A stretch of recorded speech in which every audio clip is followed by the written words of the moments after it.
In so many ways, Henry Ford was a simple man. He liked to go camping with his friends. That's Thomas Edison behind him. He enjoyed old-time country dancing. Here he is with Burroughs, the naturalist, skating with his grandchildren. They plant a garden together, Henry Ford II and Benson. His first car, he called it a quadricycle. That's his wife, Clara. He began with an idea that most people thought wouldn't work, but he made it work. And the tools he used were common sense, ingenuity, and perseverance, along with a natural instinct for knowing how to put machines together and make them run. He was born into a world of limited horizons, and though he left the farm that might have been his heritage, he never lost his love for the land and the everlasting cycle of seed time and harvest. What he accomplished helped men put the burden of work on machines and broke the barriers of space and time, of isolation and distance. His life was a paradox. While his mechanical genius helped to change forever the lives of people everywhere, he sought to preserve in some permanent form a record of the world around him and his ever-widening interest in it. He collected buildings the way others collect stamps and put them in a village where time stands still.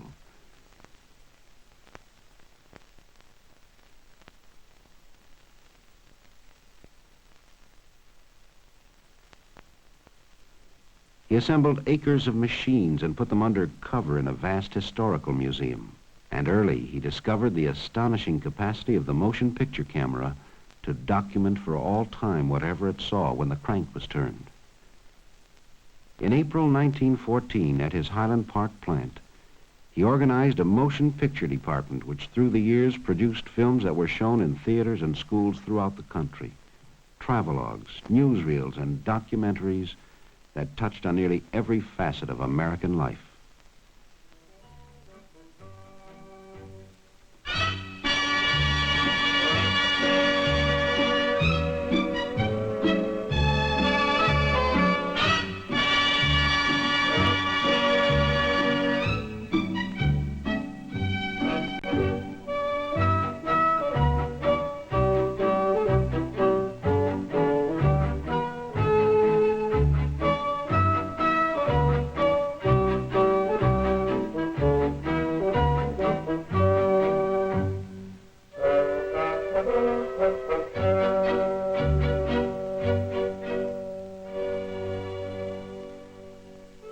This is the way the country looks in the years before the First World War. Rich, rolling, but often inaccessible. The man on the farm works as his forefathers have. It's a hard life for man and beast.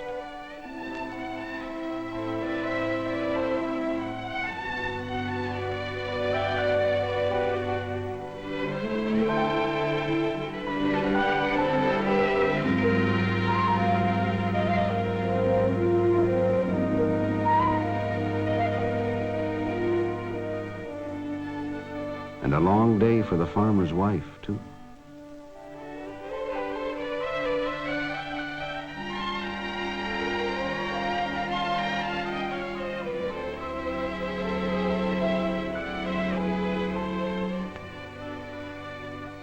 Many a quiet evening at home, because there's no place to go and no light to read by. A man thinks twice before he goes to market on roads like this.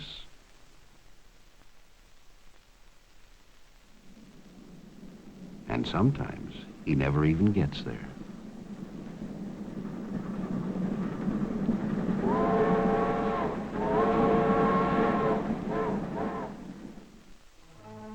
It's a long walk to school on a muddy road. More fun to go by sleigh in the winter, During recess, there's time for a snowball fight. Of a climb up the old elm tree, if you've got the spunk for daring deeds like this.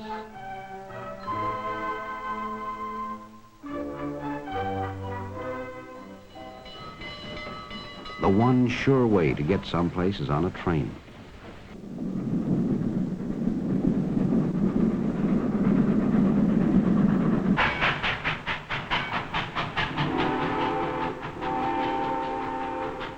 But you can only go where the tracks go.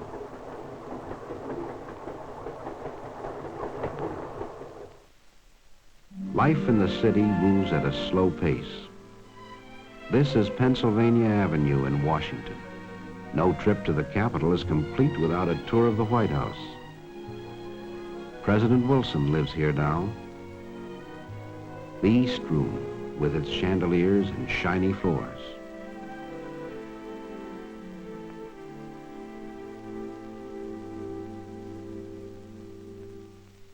There's more hustle and bustle down at the market, Faneuil Hall in Boston, or in New York City on the Lower East Side.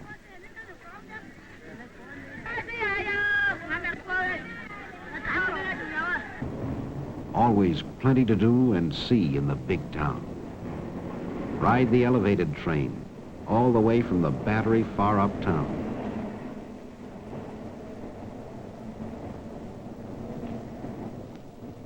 There's the Hippodrome, one of the big theaters in New York.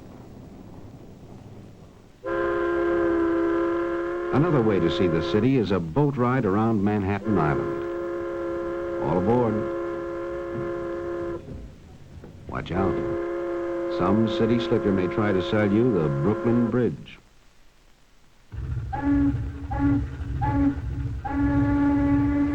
We're passing the Battery with its famous aquarium. There's a Navy cruiser at anchor.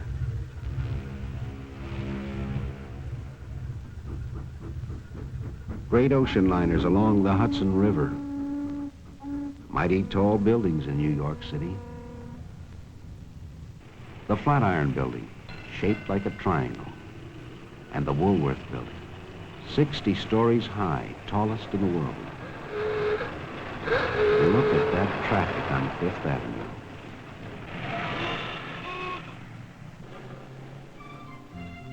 Kind of peaceful over on Riverside Drive. Grant's Tomb, always one of the favorite sights to see. Sunday in Central Park.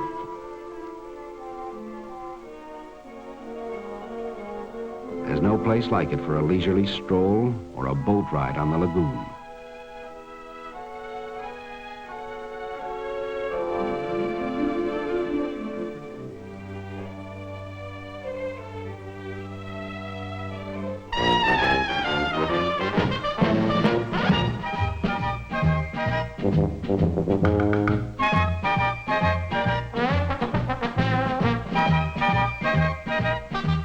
Thrills and spills at Coney Island.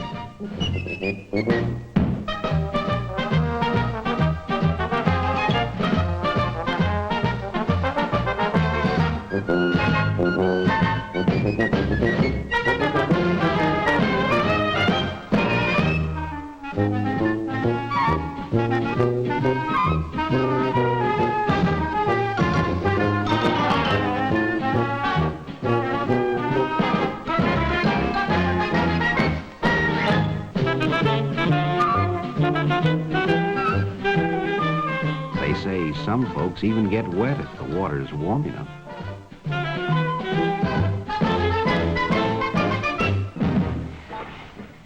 And where do we go on vacation once a year?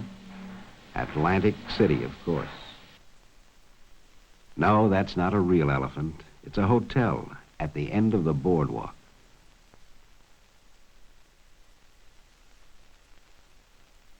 Look, they're waving out the elephant's eye. The Atlantic Ocean, and a few hardy acrobats. Most of the time, we'll stroll along the boardwalk or ride along in the rolling chairs.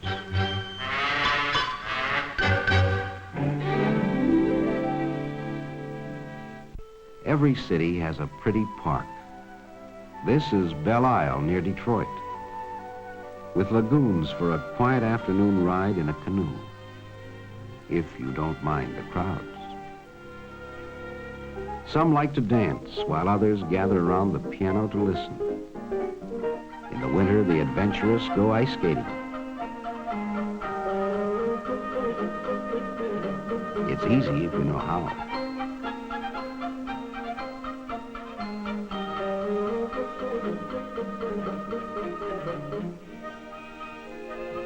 For the really daring, there's nothing like the thrill of an ice boat on a clear, cold day, or the fast track on a toboggan slide.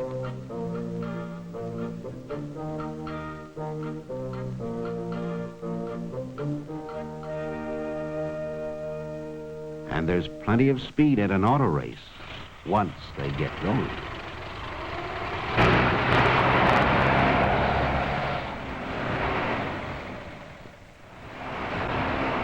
Buffalo Bill himself, William F. Cody, in his 71st year and straight as an arrow. It's 1916, and he's out on tour with his circus again. Indian war dances and bucking broncos.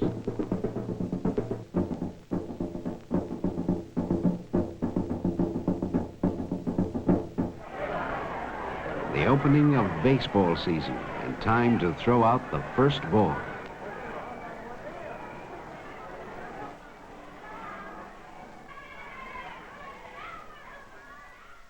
Snapshots of other people we know.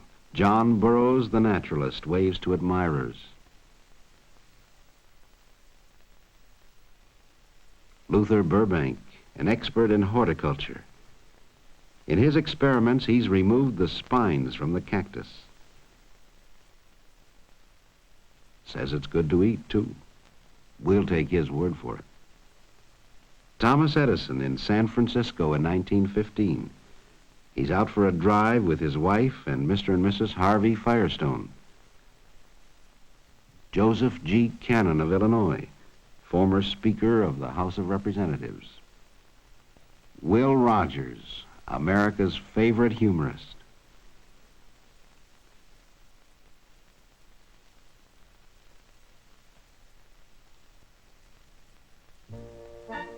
Out west, a few hardy souls visit Glacier National Park.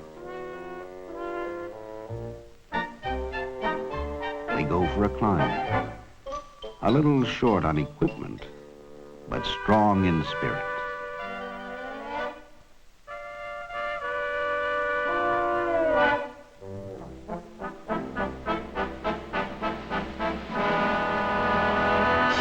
The view is worth the effort, so they say. Uh-oh, there goes Dad.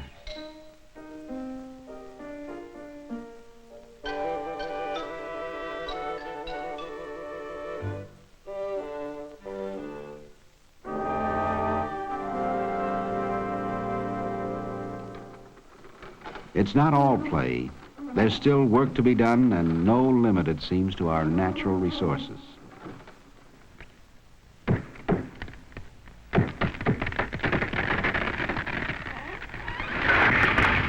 The cameraman can't resist his little joke. You see a lot of women in the factories now. These girls are making footballs.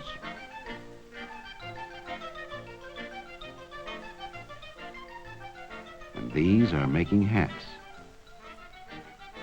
There is a difference. Down at the post office, they're teaching the girls to sort the mail. One thing they learn in a hurry, don't pick up too many at once. Too bad. Here's a clean place for women to work, and steady, too.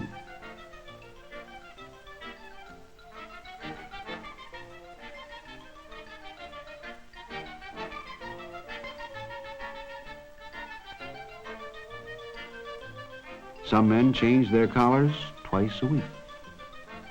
Machines do more and more of the hard work these days. For instance, here's the way they assemble the spokes and make the wheels for the Model T Ford in Highland Park, Michigan.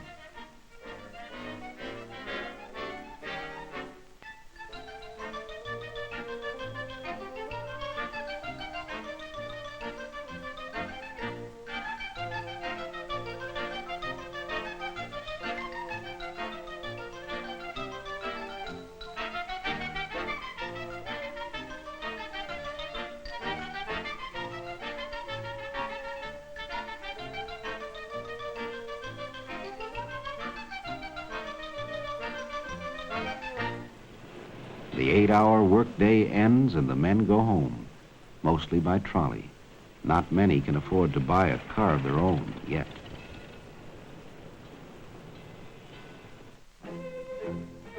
These men went home long ago, when the war between the states ended.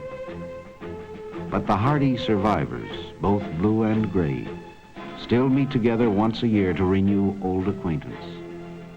It's 1917, and they're camped at Vicksburg, Mississippi. What memories they must have. They have fought their war.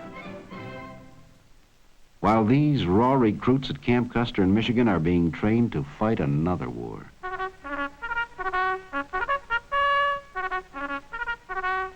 The call goes out and youth responds enthusiastically.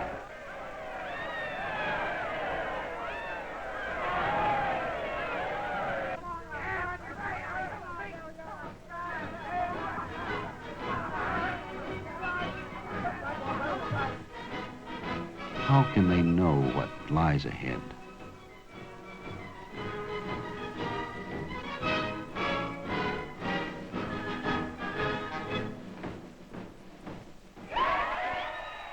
Just a year ago, we re-elected Woodrow Wilson as president. Now we're in a war we hope to avoid, but we're confident he'll lead us to victory. The mood of the nation changes. We talk about Liberty loans and Liberty cabbage. Food will win the war, and Uncle Sam needs you. Old heroes are popular again. Here's Theodore Roosevelt, surrounded by crowds wherever he goes. Everything's just bully. And there's a parade in every city and town.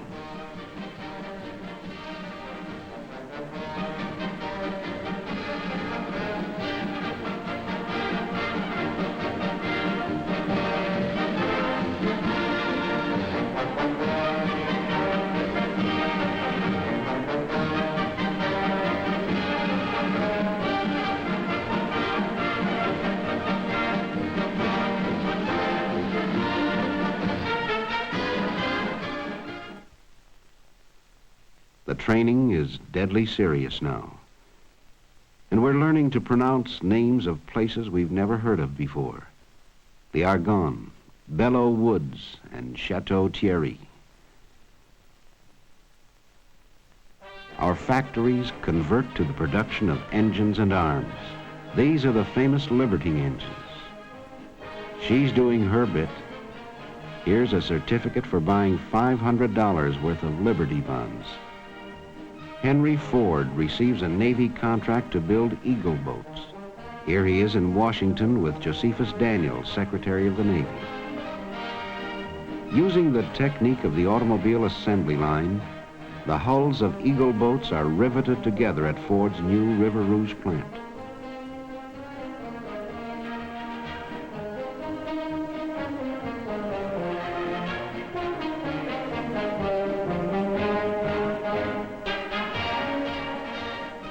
The launching of an Eagle boat.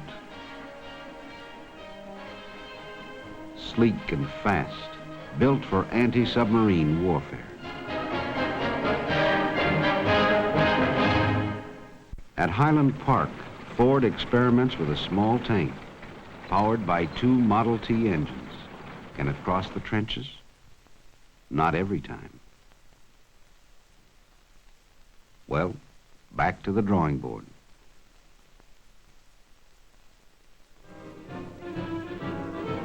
The city of Detroit turns out to say goodbye and good luck to those who go to fight in foreign fields.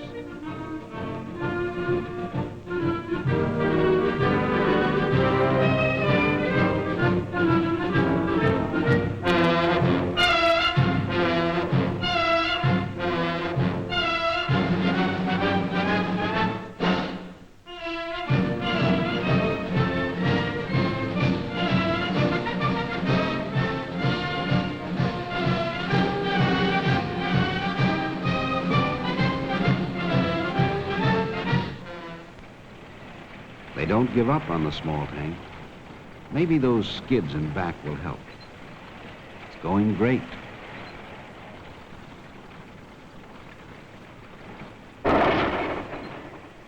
Too bad.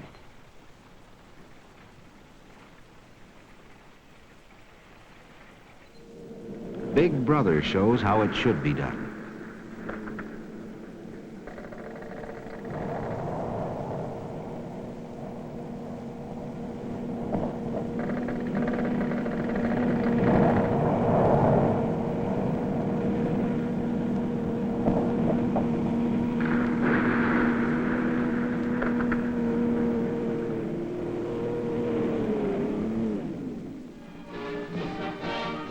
At Highland Park, the men turn out for a patriotic parade and rally.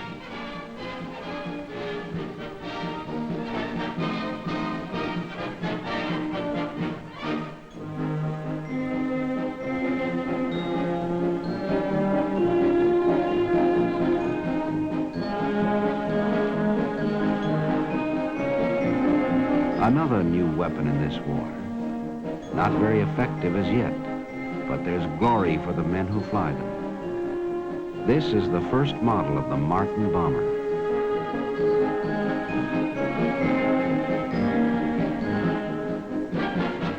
Eddie Rickenbacker, America's flying ace, comes home to encourage more plane production. Here's how they manufacture Curtiss H-type flying boats.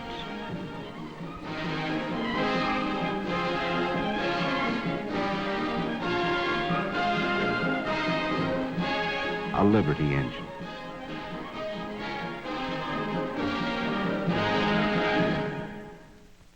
The faces of America at war. These are men working in the shipyard at Hog Island. The Red Cross girl, a familiar and friendly sight. Captain Kittle. He's worked at the Bureau of Engraving in Washington since 1864. Barracks life in an army camp.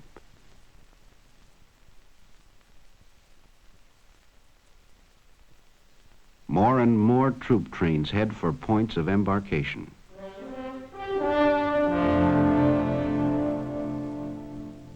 The last cup of coffee before we shove off.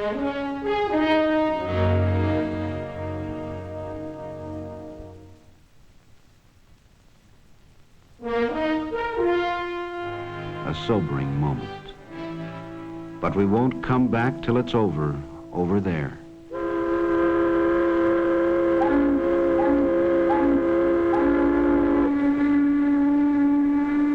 Meanwhile, back at the tank test, there goes another one. But soon the bugs are all ironed out and the government places an order for 15,000 tanks.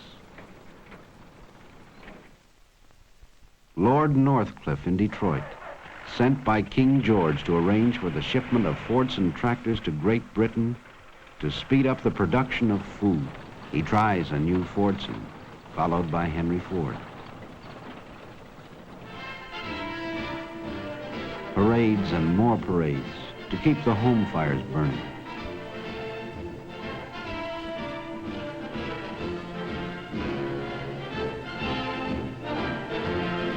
Now's the time to buy Liberty bonds so we can finish the job we've started. Keep buying them, mister. And then it's over. All over. And the world is safe for democracy.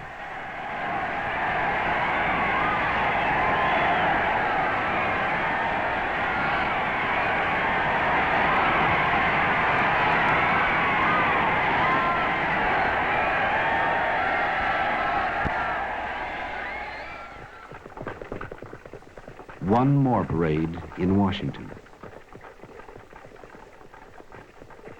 There's President Harding and General Blackjack Pershing. They're marching to Arlington Cemetery to bury the unknown soldier. Lots of changes around the country now. Seems like everyone's on the move. But we've got to do something about those roads.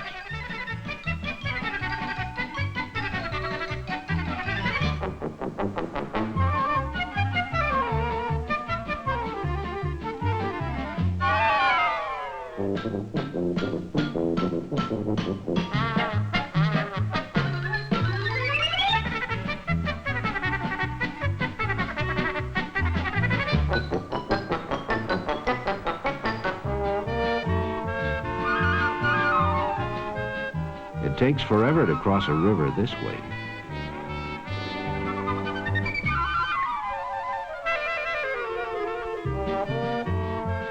We begin to build new roads as fast as we can.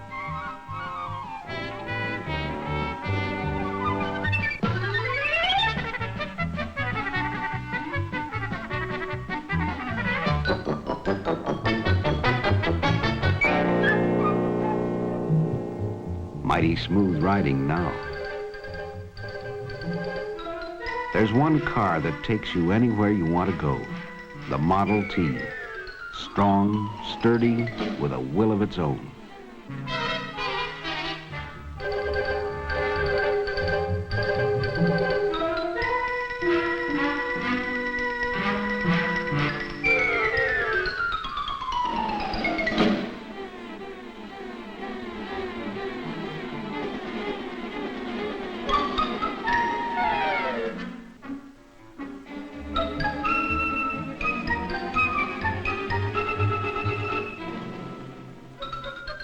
Here's how they put them together at the Highland Park plant.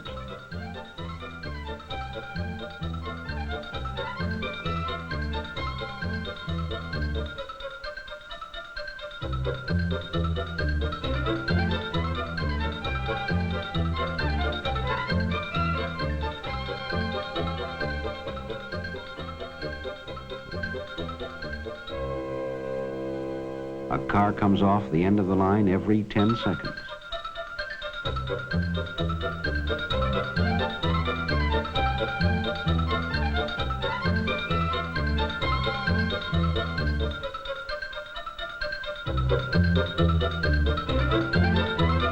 Dealers sell them in just about every town in the land.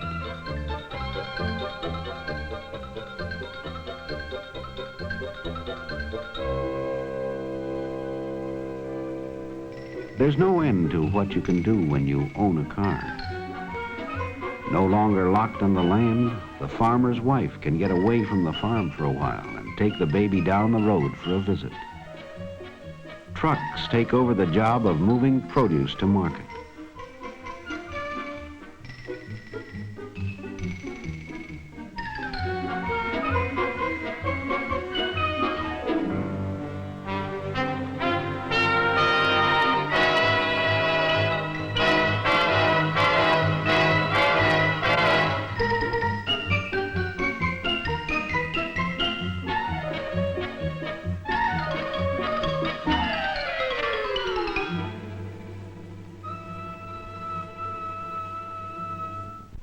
The Sunday afternoon drive becomes a national habit. This is the Columbia River Highway out in Oregon, built in 1917.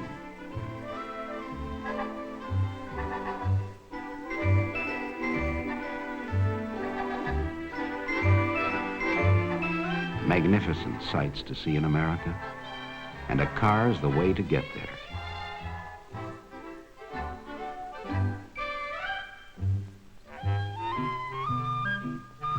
Watch, that bear is hungry.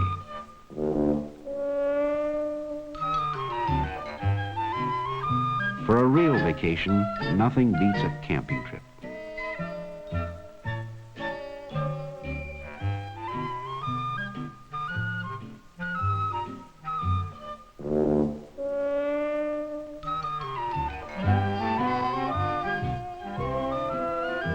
Picnics in the park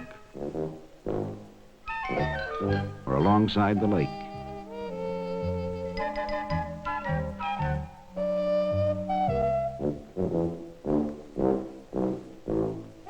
You can even sleep in a car if you want.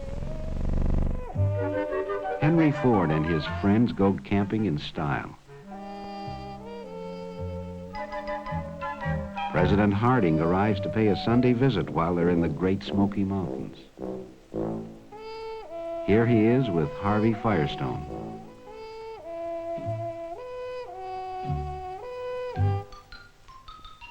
Ford chops wood for exercise.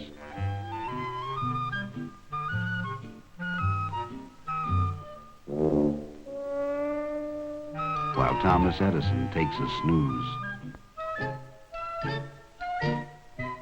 Firestone offers some friendly advice.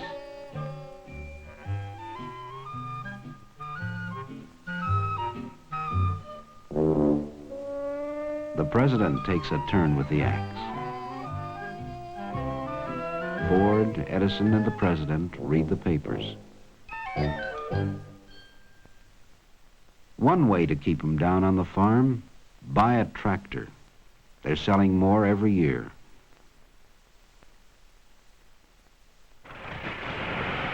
Modern equipment speeds up the work, makes it easier and more efficient too.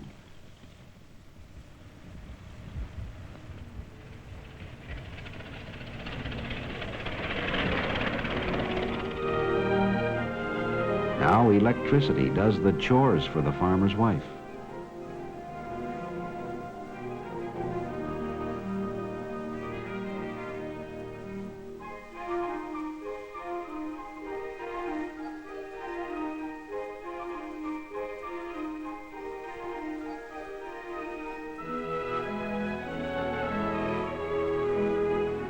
And running water wherever you want it.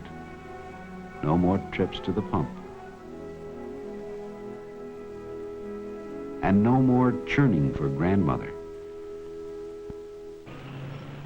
There's a growing problem in the cities. What to do about all the traffic?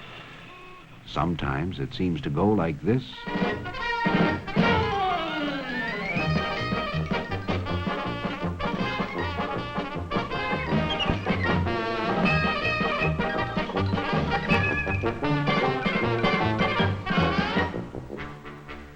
And there's a parking problem, even in small towns.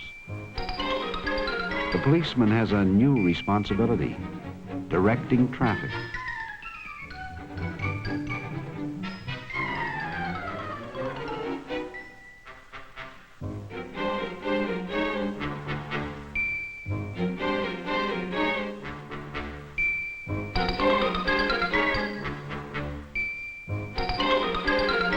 Steps are taken to dramatize the need for safer driving.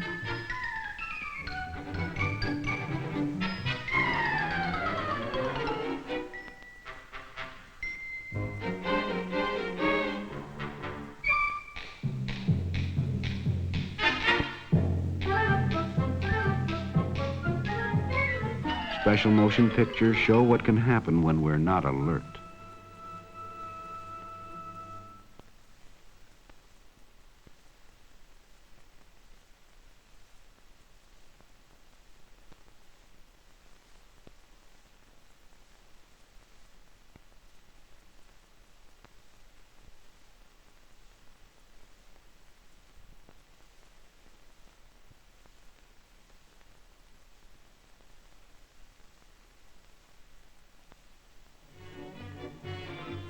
The age of the automobile changes nearly every aspect of American life.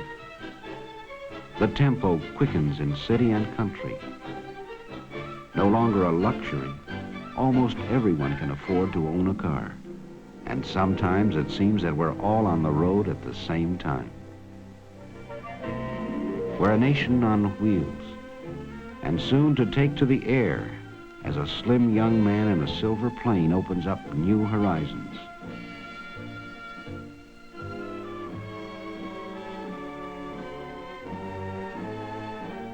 Here he is, Charles A. Lindbergh, landing at the Ford Airport.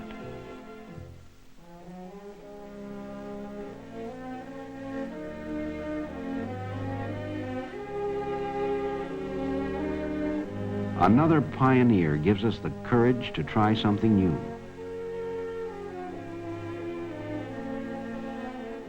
In no time at all, there are scheduled flights to anywhere you want to go. The dimensions of time and space are further diminished. A new age begins, and we move forward with it. Yet as we go, we preserve the past to mirror the accomplishments of those who have shown us the way to the future.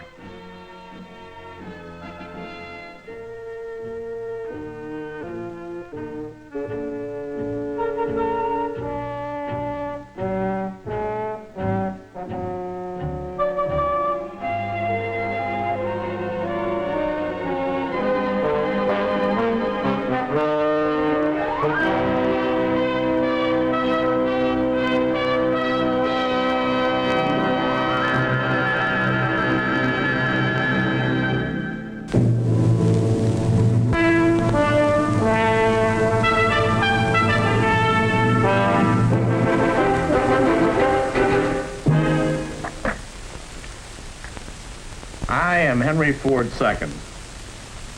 In recent years, there has been a lot of talk about our highway situation. So much has been said that I feel sure a great many of you must have wondered, as I did, whether there was anything a private citizen could do about a problem so big. That's why we decided to study the situation. The results are published in this book. We call it Freedom of the American Road, simply because we Americans always have liked plenty of elbow room, freedom to come and go as we please in this big country of ours. The first thing we found was that you can't talk about highways without talking about traffic and safe driving too. We found that there are many experienced highway and traffic safety experts who are doing a great service to the public. What they need is public understanding and support. But the most important thing we discovered was that already many private citizens in states and communities across the nation have gotten together to tackle their local problems with real success. We present a few of their stories in this motion picture. We do so with pride, for here, it seems to me, is real democracy in action. And now for a first-hand report, let's go to our Traffic Safety and Highway Improvement Department and our reporter, Westbrook Van Voorhees. Thank you, Mr. Ford. For our first story on what a community did about a dangerous local highway situation, we take you to fast-growing California, where highway problems have multiplied with the increase of population and of travel. This is San Francisco. See how it is located on the northernmost tip of a peninsula. Its only access from the north is the Golden Gate Bridge. From the east, the Bay Bridge. Now you are looking south from downtown San Francisco. Below you is Bayshore Highway, the traffic artery of the peninsula. City after city for 30 miles, flowing into each other in a continuous line out of San Francisco. Let's go back to June 1951, to the California Highway Police Station at Jefferson Avenue and Bayshore Highway. Okay, I've got it. Redwood number 4, Redwood number 4, and 1179 at Bayshore and Harbor Boulevard. And 1179 at Bayshore and Harbor Boulevard. And 1179 is the police code for collisions involving fatalities. As accidents piled up, Bayshore got a new name. Bloody Bayshore, they called it. 2 lanes for that peak rush hour traffic. 50,000 drivers, all trying to get out of San Francisco at the same time. And after the nerve-wracking delay, when you get past the real jams, what's a man to do but open up? Make up for lost time. Beat the speed limit. Just a little. Palo Alto number 3. Palo Alto number 3 and 1179 on Bayshore and Embarcadero. Palo Alto number 3. Palo Alto number 3 and 1179. Somebody's number. Some people besides the police kept a record of those 1179s, like the managing editor of the Palo Alto Times, Gene Paulson. You know, we've been trying to do the job a newspaper should do to keep the community alert. We've written editorials, we've headlined the accidents, we've published photographs. Here, take a look at some of these. These were run over about a 60-day period. Here's an editorial by editor Eleanor Cogswell, who's been writing them every couple of weeks. Read these Bayshore statistics and shudder. Father and son killed in Bayshore crash. 3 others injured. Every time you're out with the children and are half an hour late, I start thinking of ambulances and accidents. Somebody's just got to do something. The couple about talked it over, decided to do something about it. And Dr. Rochelle, a university professor, wrote an open letter to the governor, sent it to the paper. Dear Mr. Governor, we We have been rudely impressed by the traffic conditions on Bayshore Highway. Our acquaintances freely refer to it as Suicide Lane and Murder Row. That open letter to the governor was what Paulson had been looking for. He reprinted it the next day on the front page of the Palo Alto Times.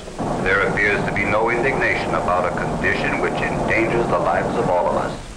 Having just returned from a trip to both Chicago and New York, I have thought to compare the driving in those communities with ours. Nowhere did I see such reckless driving as one can see on Bayshore. Governor, I do not know what I shall do when my children, now too young to drive, will venture forth upon the California highways. People got the idea. The ball got rolling. 3 hours after the paper hit the stands, the Times switchboard was swamped with calls. Hundreds of letters poured in. The Palo Alto Chamber of Commerce called an emergency meeting. Editor Cogswell kept punching away with the editorials. The Times was keeping the pot boiling.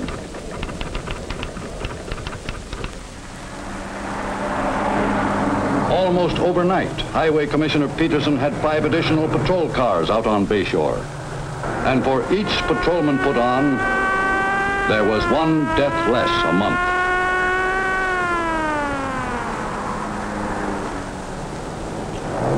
Reduced speed limits were posted at hazardous points. Traffic lights were installed at dangerous intersections. Minor access roads were closed.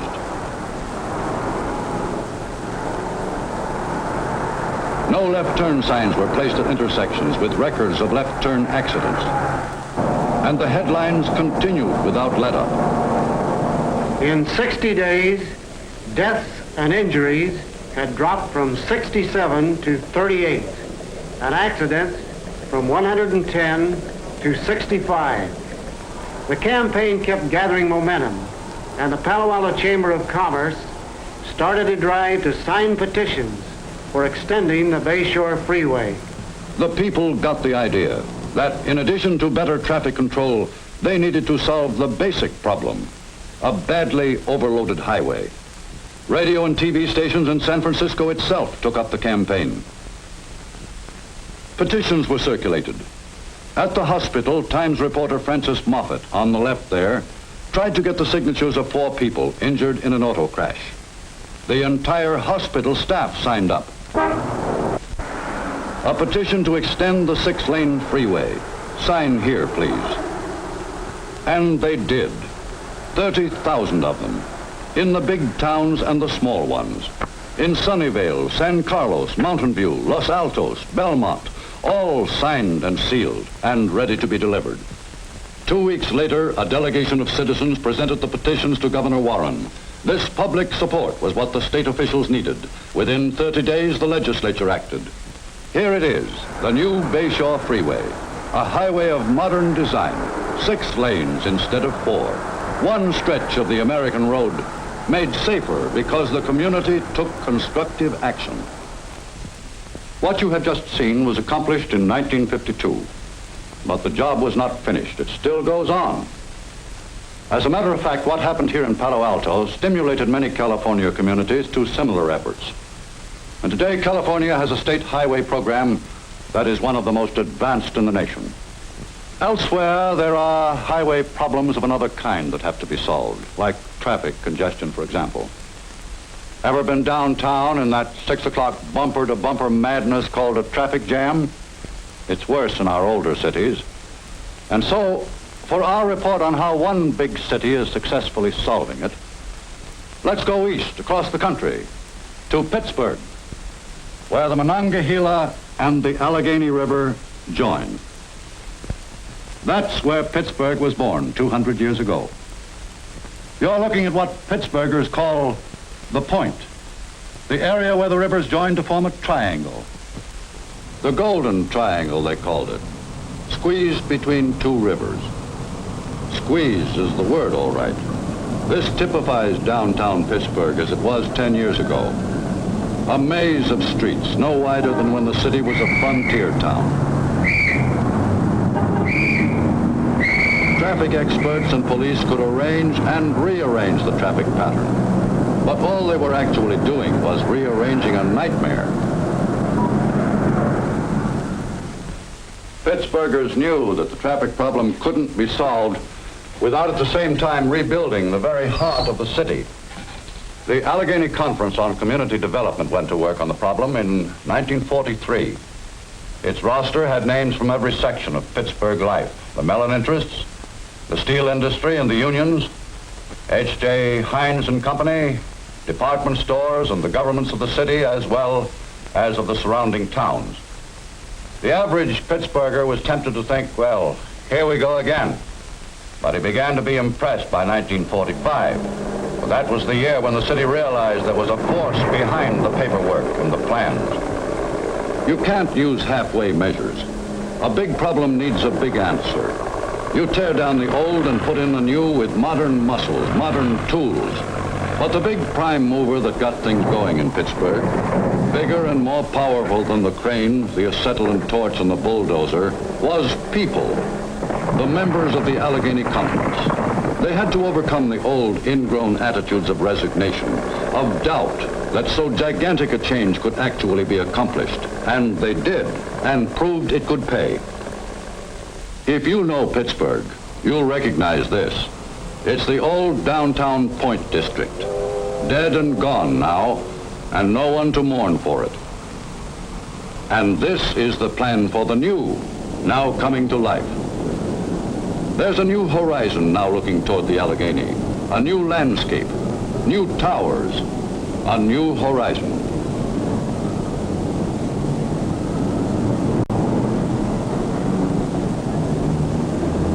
And for the increased thousands who work downtown, there are municipal underground parking garages going down 6 stories. You park your car yourself and pick it up yourself going home. And you go home going out of town along the new expressway. That's part of the same master plan for Pittsburgh. You can drive smoothly and safely in and out of the city now. And so you can say that the American road, as it goes through Pittsburgh, is being opened up, is being made free. In Palo Alto, you saw how public support could help solve the problem of a dangerous and overloaded highway. In Pittsburgh, it was downtown traffic congestion that was strangling a great metropolitan area. Now let's look at what community action did for Boston. Boston is the hub of a very complex highway system. In New England, all roads lead to Boston. And Boston has kept growing, swelling the towns around it. Today, its metropolitan area extends over 42 cities and towns, with a population of 2.5 million. Once, country roads served the outlying communities adequately. But overnight, they became city streets, with through traffic hopelessly entangled, as you see it here. It became so bad that a trip of 15 miles, say from Stoneham, north of Boston, to Newton on the south side, actually took over an hour. At the State House, there was a highway on paper which could have alleviated all that traffic congestion. Lack of public support had kept it in the files until the people of Essex County, through their Board of Trade, got it out into the light of day. Here you see it on the map, Highway 128. Starting from Gloucester, the old fishing port, it swings in a wide 80-mile arc around the rim of Greater Boston, all the way down to Dedham, with its last section now nearing completion. Today, John Smith of Gloucester can leave his family in the morning and travel safely and quickly over a modern express highway to his job. Because new roads, like magic arteries, pump increased values into adjacent land, he now travels past property whose value has increased 100 times over. Along this highway have sprouted 7 great industrial centers, occupied by some of the country's leading manufacturers, and other centers are now being developed. New wealth and new revenues have come to the old New England towns along the highway. And not to forget our Mr. Smith, and thousands more like him, here he is arriving at his place of work without once having had to fight the Boston traffic. When the people of Essex County pushed for the construction of 128 in order to relieve traffic congestion, They didn't know they were going to ring Boston with a golden semicircle. And that's what Highway 128 is called today, Boston's golden semicircle. So far, you've seen what improved highways and traffic control mean to a metropolitan area. But all good roads are part of one great pattern, the interstate system that serves the whole nation. The great primary roads that connect the cities, and then the roads that feed into this system. We need good secondary roads to serve the rural population and small towns of America. For that story, we go to North Carolina. Why North Carolina? Well, only a few years ago, the rural population lived largely in the backcountry, far from the few main highways, in what was called dirt road isolation. But then the people of North Carolina decided on a bold rural roads program. Let's see how this investment is paying off. You're now in a typical farm home in North Carolina. It's morning, and the family's day has begun. Father and son are on their way, one to the farmer's market, the other to his factory job. Daughter has a few seconds longer. Everybody's on the move now. Once, life was lived pretty much around the farm. But now, 21,000 miles of good secondary roads connect the farm to a wider world. The old dirt road isolation is ended. North Carolina's children no longer trudge to the old one-room country schoolhouse. Nearly everybody in the state lives close to good new highways like this one. And good highways mean a good school transportation system.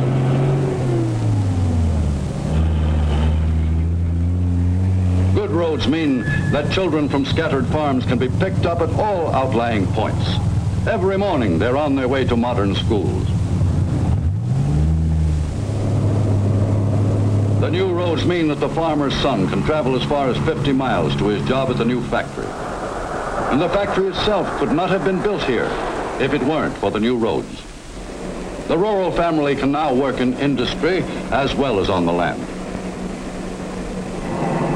At one time, remote from the big town, the farmer now drives directly to the city market over good roads, a saving in time and effort, making possible new and diversified crops that can be delivered quickly, a big factor in the rapid growth of North Carolina.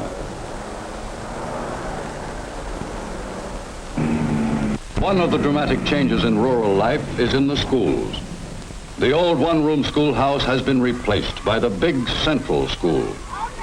15 years ago, these youngsters living 20 miles apart would never have known one another, nor would they have had the specialized equipment and training in one of the finest rural school systems in the country.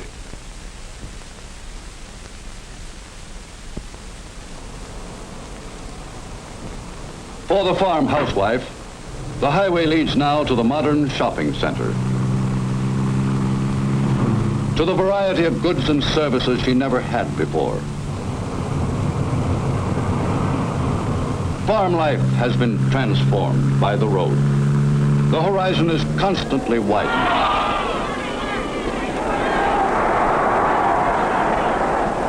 The rural family looks beyond the nearby crossroads for its social life and amusement.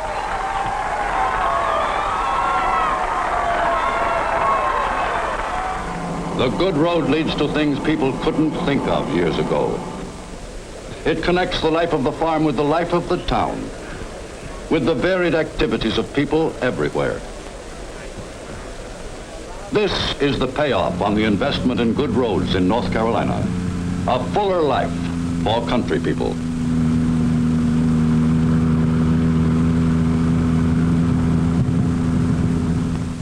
But North Carolina isn't stopping with its program of secondary roads. Its people have already decided to embark on a new program to improve their system of primary highways. The first big investment is paid off, and North Carolina will invest again, confident of a return. But good roads alone are not always enough. We need proper traffic regulations to promote efficient travel. And we need one more thing, too. We're talking of safe driving.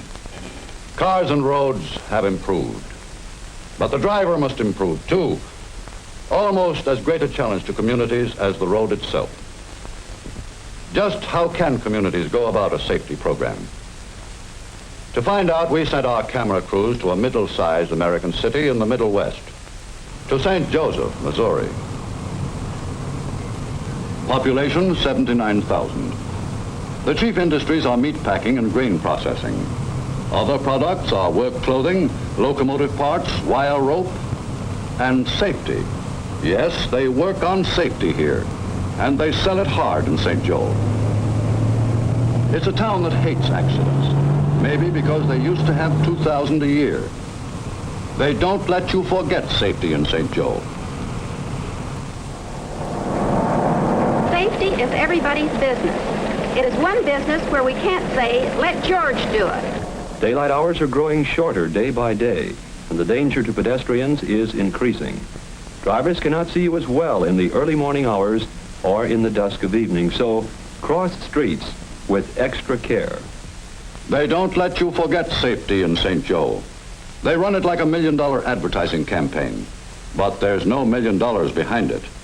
Only the voluntary activity of lots of people, like the members of this safety council. Walter Ladd is its manager. We use the 3 E's for traffic safety. E for education, E for engineering, E for enforcement. But the big E is education. Education of the public, education of the individual. This takes a lot of pick and shovel work. It takes coordination and organization. We try to bring every organization and all citizens into it. And we work a lot with the children. In St. Joe, they believe in the educational principle of starting them while they're young. Maybe when this generation grows up, safety will be embedded in its consciousness. School children learn about safety at first hand, right in traffic court. I arrested the defendant at approximately 5:40 p.m. for passing through a red light. Your Honor, it's late, and I'm trying to make this last delivery because I know if I don't get this in, I'm jammed up. I know I didn't go through any red light. In fact, I'm positive. After court sessions, the kids get a chance to ask questions. Well, when he comes to court and he still says he is not guilty, what happens? Then it is up to the court to decide by the testimony offered by the defendant and by the police officer as to whether or not he is guilty. That is the burden of the court. They teach driving as a regular part of the high school curriculum. In more ways than one, teenagers have to learn about themselves. That includes a knowledge of the machine they will drive and of the normal limitations of human judgment when driving.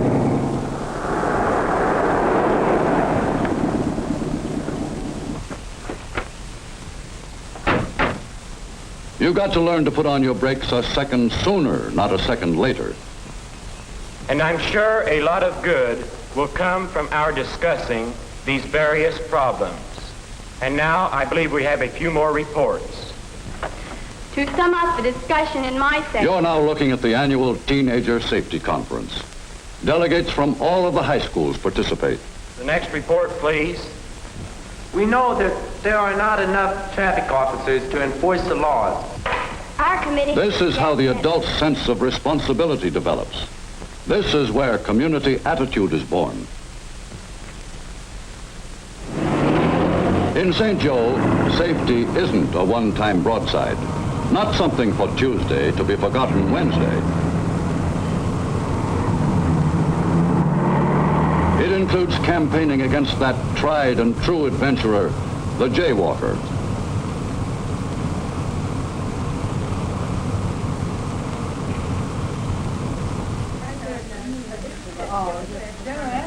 The busy Women's Day in St. Joe includes safety both in committee meetings and in working up programs, like this one. They helped police and car dealers organize this car checkup, and they saw it all the way through.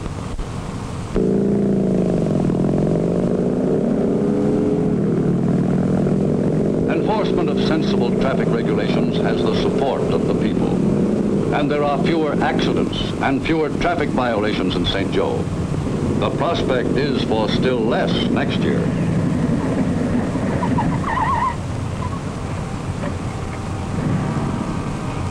A few years ago, St. Joseph had an average of 17 traffic deaths a year. The last 5 years, the average has been less than 5, and last year we had 1. How did we do this? It was done by awareness of the public in this problem and by an effective program led by the Safety Council, a full-time organization. The price of such a program is cheap compared with the price of accidents. In St. Joseph, they have learned a lesson that, as with liberty, the price of safety is continual vigilance. You have seen how, in various ways, people in their own communities are getting together to do something about our highway situation. Freedom to travel safely and quickly and comfortably on our highways is not a little freedom, but a big one. As you must realize every time you get caught in a traffic jam or read the accident figures. In many states, in many cities beside those you have just seen, people are finding real answers to traffic problems. Their stories have been collected in this book, Freedom of the American Road, published by the Ford Motor Company. It is available in your community. This book gives you many workable ideas and tells you where to get expert advice if your community needs help. We hope it may show how you too can help secure for all of us the freedom of the American road.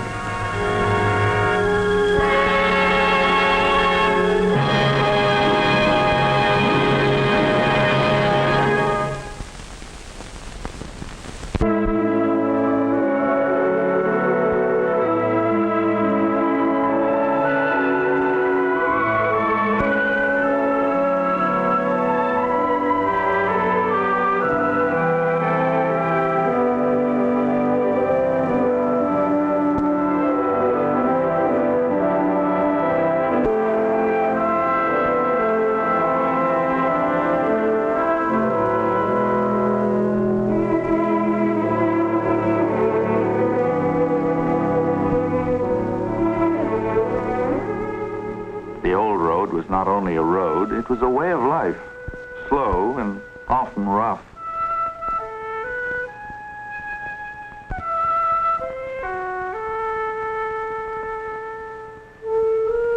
If you lived way out in the country, 15 or 20 miles away from the railroad station, you had to get up before dawn to catch the 9:30 train.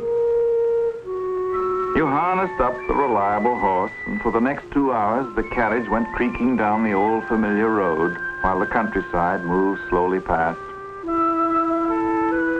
If you were leaving the farm for good to go to the city, you had mixed feelings on that long ride to the station.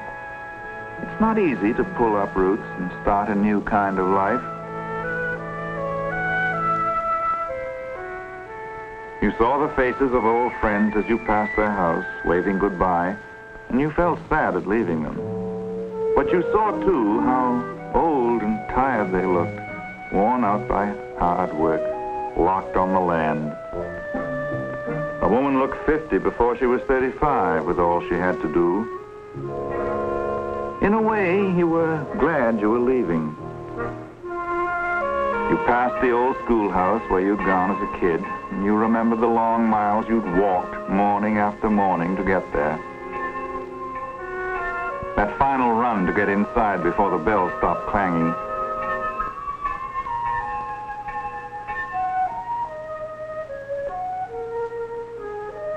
Or perhaps you passed the doctor's buggy drawn up in front of someone's house, and you'd remember the terrible night your mother lay upstairs in the bedroom, sick, and the long hours of waiting for the doctor to come. The roads were bad that night. When he finally arrived, there was nothing he could do anymore. After that, you never saw the doctor's buggy without wondering if he'd gotten there in time. You passed the church, too. But you knew you were not leaving God behind. He would be with you in the uncertain days that lay ahead. Still, there were good times to remember as well as bad, and by the time you reached the station, you wondered if you were making a mistake. Some people might call you a darn fool to leave a fine farm and go running off to the city where it was noisy and dirty and full of pickpockets and swindlers and women who painted their faces.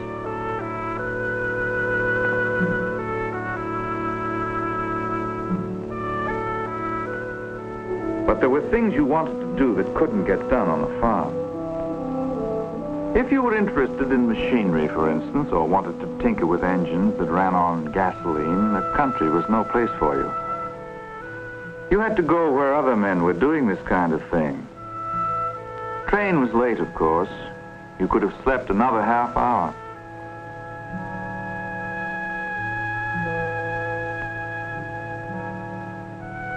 You stood and looked down the empty tracks, waiting.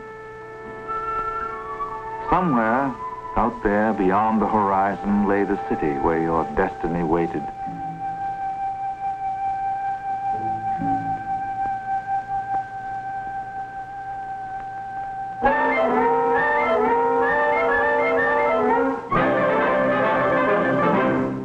The people who lived in the city stayed in the city. They walked the hard pavements till their feet ached. If a person were well-heeled, he took a cab. If a nickel was all he could afford, he took a streetcar and got there an hour later. The fastest thing in town was the fire engine.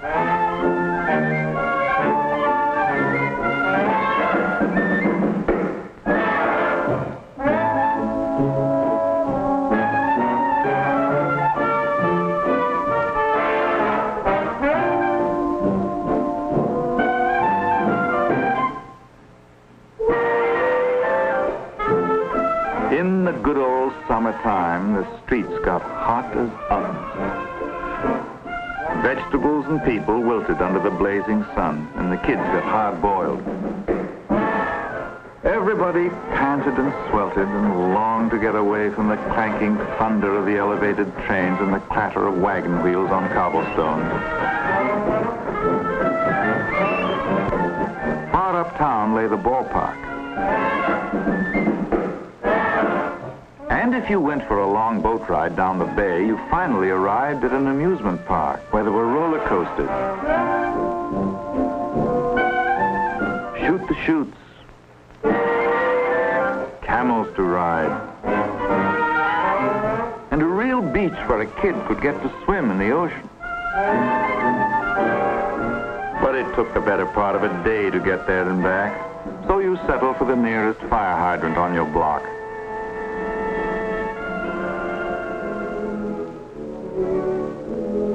Bicycles were all the rage. On Sunday afternoons, you could pedal out past the city limits and see real trees and grass and hear a bird sing. That was fun. As long as your legs held out, you could go wherever you wanted, right up to the end of the road, that is. A few miles out of town, the paving ended, and from then on, bicycling was no pleasure.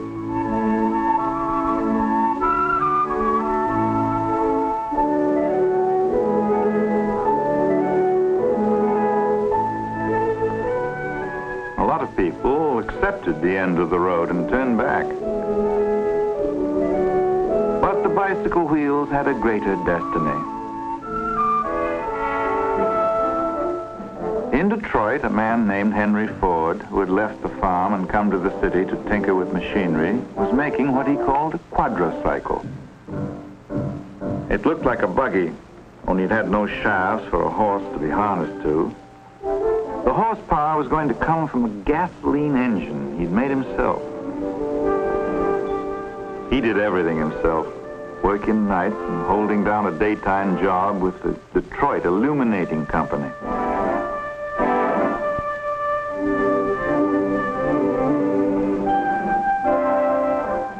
It took a long while to make this machine, but Henry Ford stuck to it, and finally it was ready. One momentous night, he pushed it out for its first trial run.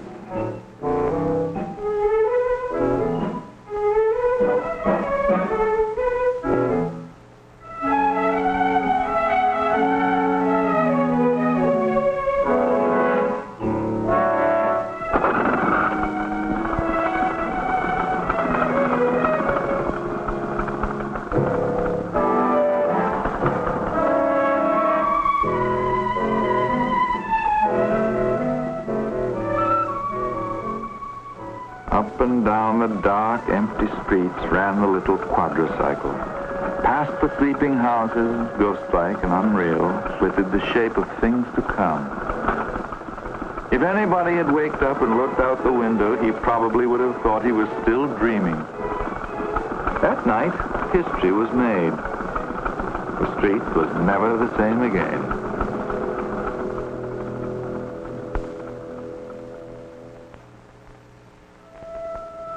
It didn't happen overnight.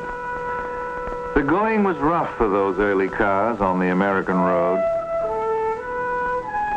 We should pause to remember and admire not only the adventurous men who kept on making automobiles, but the reckless few who had courage enough to drive them.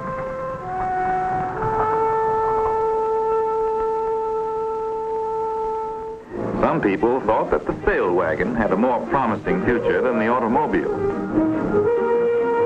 Built like an ice boat on wheels, it could hit over 50 miles an hour if the wheels stayed on. Of course, it took a land-going sailor to operate it, and on a public road, it really stopped traffic.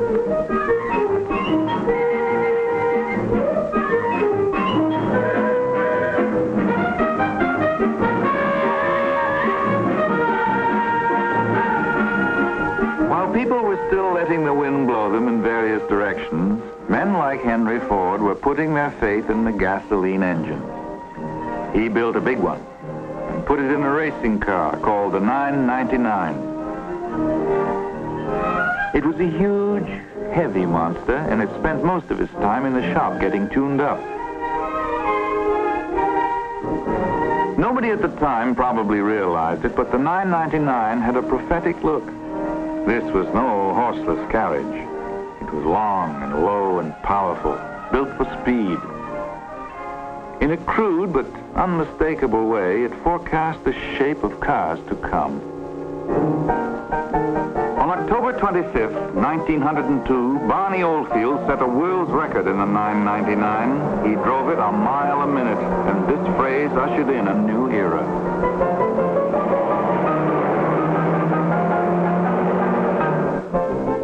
Cars now became a more and more frequent sight, particularly in cities.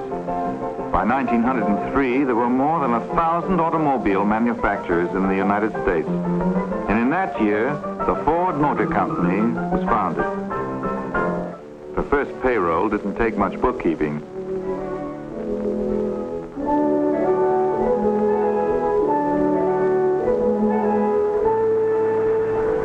The first car of the new little company was called the Model A. It had a 2-cylinder, 8-horsepower engine, and it could go 30 miles an hour. It sold for $850, a lot of money in those days, and its owners were chiefly in the upper brackets.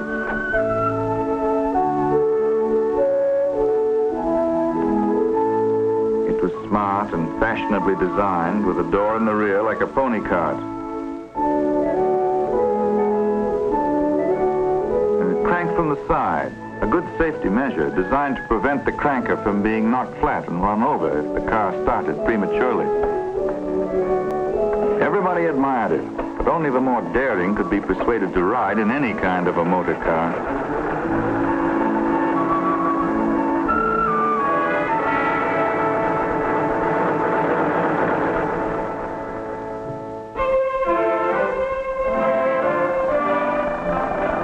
The farmer was a forgotten man during this early period. He saw occasional cars go by on the rough roads, but these strange mechanical contraptions seemed out of place in the country. They were for city people, not for him. He kept on grooming his old reliable horse and waited. And suddenly, one day, it appeared. It was called the Model T. It had a 4-cylinder, 20-horsepower engine and a planetary gear that defied the laws of science. Maybe it didn't look classy, but it could take a beating on rough country roads and still get you there. It was a farmer's car, built by a farmer. There was only one thing wrong with it. It cost $850. Millions of citizens looked at the Model T and licked their chops. There it was, the car of their dreams, but they couldn't afford it. Back in Detroit, Henry Ford wondered how he could bring the price of the Model T down to where everybody could buy it. He figured that the more cars he made and sold, the cheaper he could sell each one. And he went to work on this idea. In those days, each car was built from the frame up on stationary wooden horses. There was a different crew for each car, and the same crew stayed on a car until it was finished. That meant duplication of effort and a lot of time wasted. So they tried moving the men from car to car. Each man had a special job to do, and as soon as he finished it, he moved on to the next car and did the same thing there. That was better, but it still took 12.5 hours to assemble each Model T. Henry Ford watched it for a while, then he had an inspiration. Instead of moving the men past the cars, why not move the cars past the men? So on one hot August morning, they tried it that way. A husky young fellow put a rope over his shoulder, and Henry Ford called, "Let's go."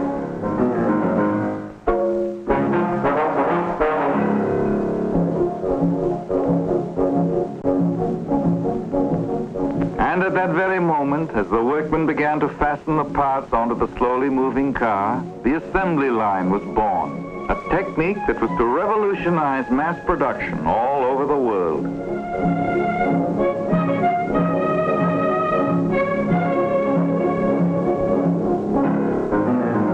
Once they found that the idea would work, they began to improve it, refine it. They rolled the chassis down a single line of track, pushing it from crew to crew. And the more expert they became at this new method, the faster the cars came off the assembly line, and the price of the Model T began to drop.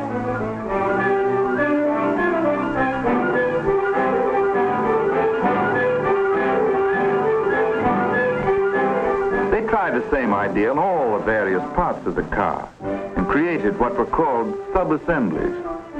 Each man on the line became a specialist. He did one thing, and he did it perfectly, then passed the work along to the next man. Minute by minute, production was winning the battle against wasted time and wasted effort. Parts were fed to the workmen by gravity slides so they wouldn't have to stop and wait for new parts. Then they put the parts on moving conveyor belts. And this was a great step forward because now they could regulate the flow of work and keep it moving at a constant rate of speed.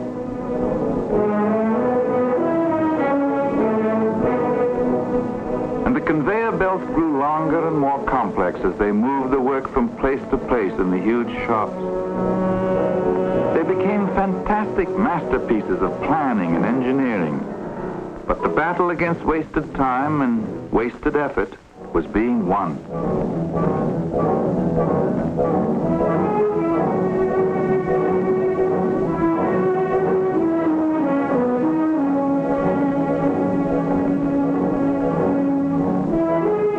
The cars began coming off the assembly line at the rate of 1 every 40 seconds. And what Henry Ford had foreseen happened.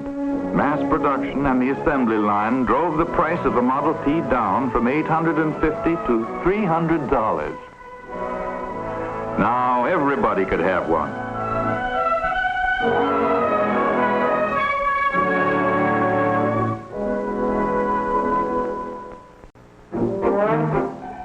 What a wonderful feeling it was to own your own car.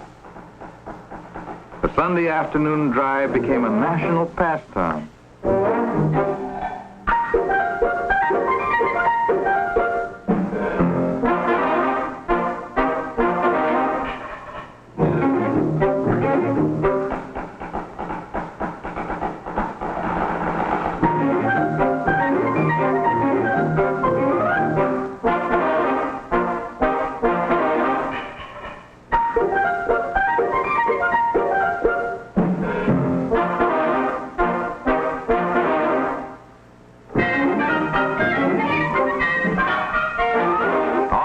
out to visit Uncle Obadiah with the car bouncing along like a boat in a choppy sea, jolting your teeth out every time it hit a bump.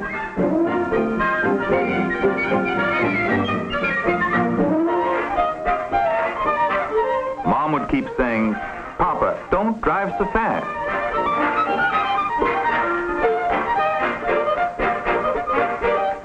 And when you suddenly met another car coming the other way on those narrow roads, oh boy, that was a thrill that stood your hair right up on end.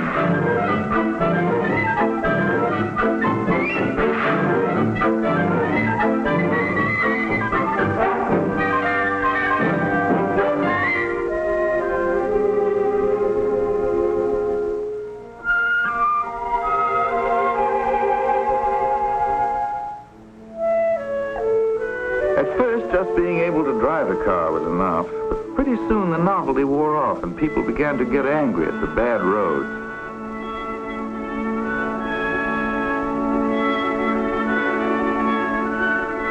So they started to make the roads better. In every state all across the nation, men and machines went to work.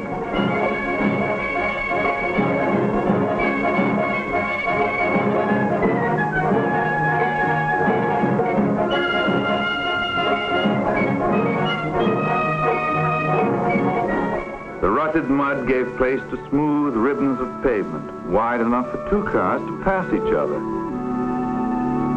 And the roads became longer. They pushed out in every direction.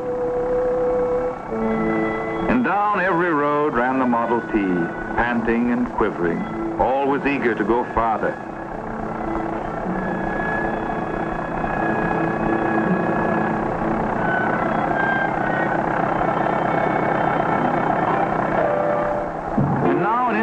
Thing began to happen.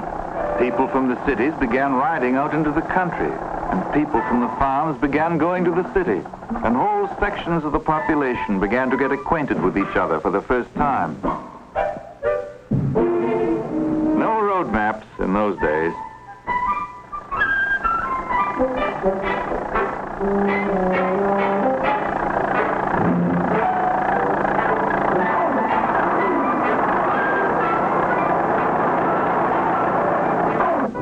If you got lost, the kindly natives would give you directions so complicated you couldn't find your way home with a compass.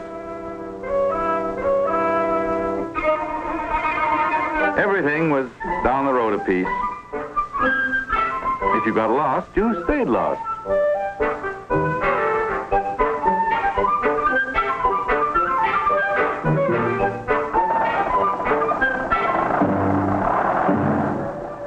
Everywhere you looked, you saw the Model T. It became a part of the American scene. It took the housewife to market.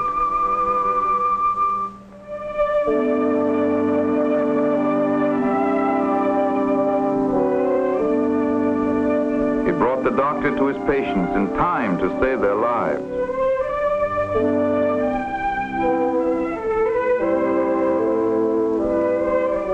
It saved time and speeded up business.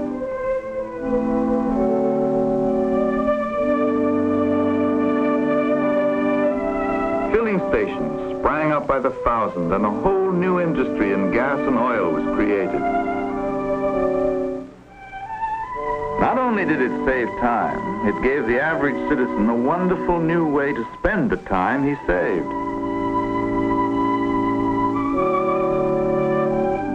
Now, for the first time, Americans were able to travel inexpensively across their own country in their own cars and see the grandeur of their inheritance.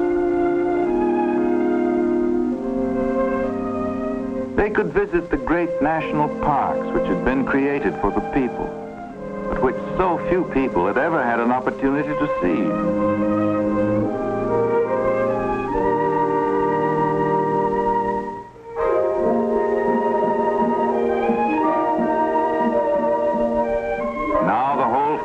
Could get away from the noise and the heat of the city. People could go camping over a weekend and be back to work Monday morning with renewed energy.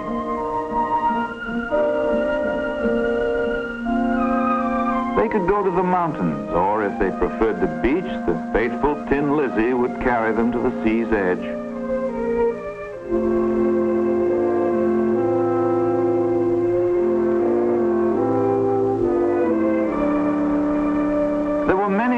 images in the people's minds now, things they had seen along the American road. Wonderful things they would never have been able to see at all without the motor car.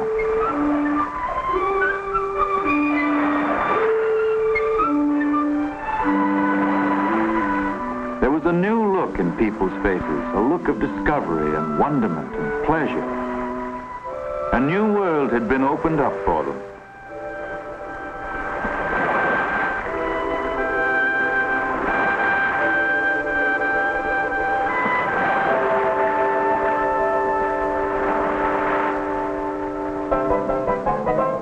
The nation took the Model T to its heart.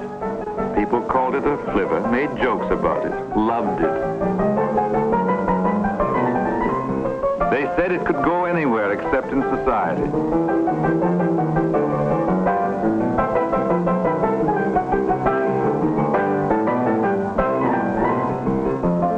Hollywood comedians had a field day with it.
More than a motor car. It was the symbol of an industrial revolution. For mass production and the assembly line were now able to bring the price down on all sorts of products, put them within everyone's reach. Mass production also created thousands of new skills, new jobs at higher wages. And under this powerful stimulus, the nation's economy expanded enormously. What about the man who was chiefly responsible for all this? What was he like?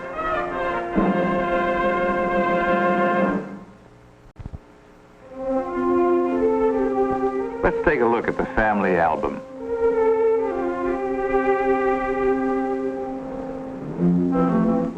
Here he is at his home, Fair Lane.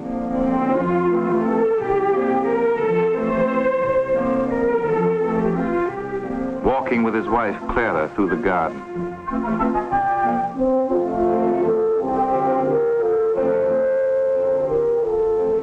Laughing with a friend over a cartoon of himself. On the ice-covered pond with his grandchildren.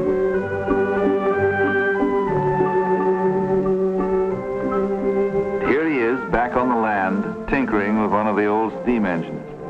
He was always wondering how he could take the burden of work from the back of the farmer and put it onto the machine. Maybe it was at times like this that the idea of a tractor came to him. The tractor was the realization of one of his oldest dreams.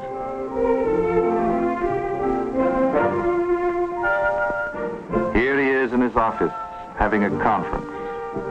The man whose $5 day startled the industrial world.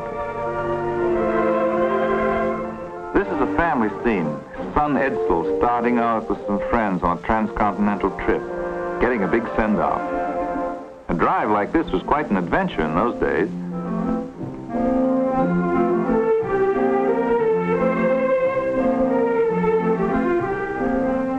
He liked to dance country dances.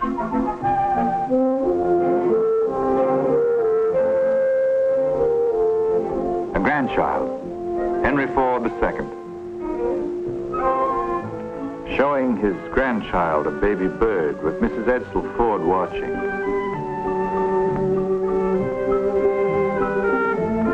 Still the farmer, teaching his grandchildren, Henry II and Benson Ford, to love the soil. On On anniversaries and other state occasions, he'd get out the old quadricycle and drive it round Fairlane with his wife, Clara. What memories it must have brought back.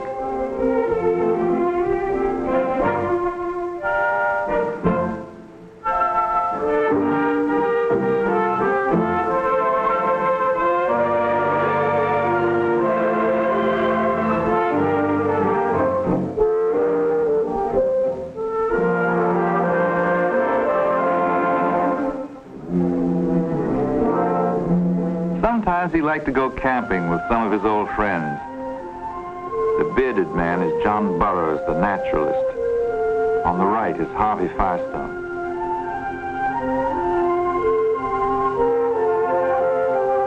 He still knew how to swing an axe. Had his own ideas about cooking, too. That's Edison in the background. Vigorous men with vigorous minds and healthy appetites. They used to have a saying, you can take the boy out of the country, but you can't take the country out of the boy. Whatever he did, Henry Ford always kept a certain rustic simplicity, a rugged quality that nothing could alter or soften. Burroughs had always looked down his beard at the Model T, called it a noisy device that frightened the birds. But finally, even Burroughs overcame his prejudices.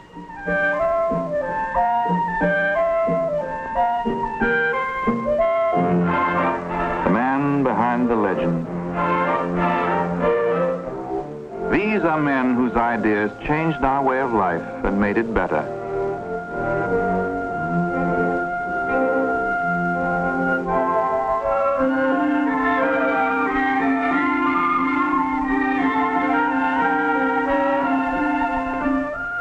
Father and son. They walk side by side, reviewing the past, planning the future together.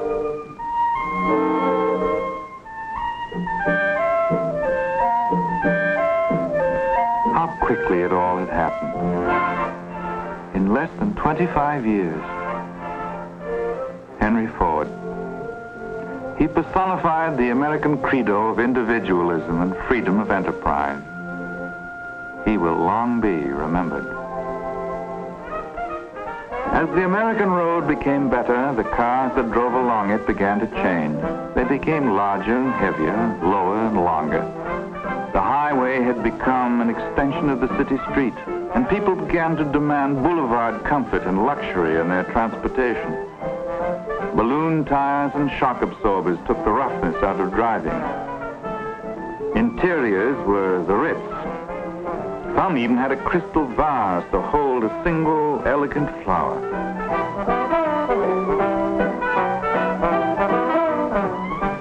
Henry Ford saw the trend and began making the Lincoln, one of the finest and most luxurious cars in the world. Alongside of such grandeur, the old Model T began to look more and more like a country cousin.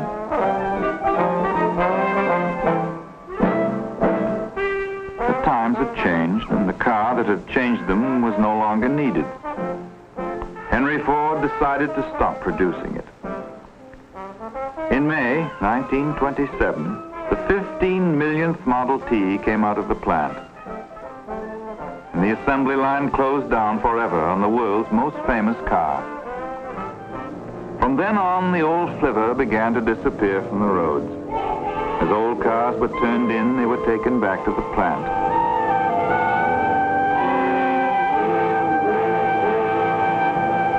There they were scrapped. Their steel was salvaged for use in the new models.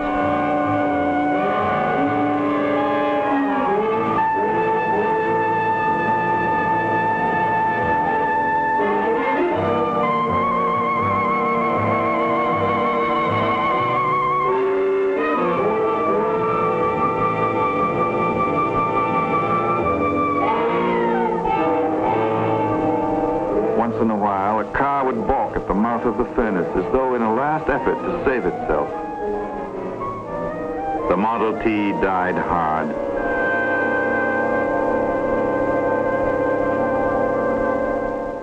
Although the Model T began began to fade from the American scene, the impetus and the new direction it gave to our way of life did not stop there.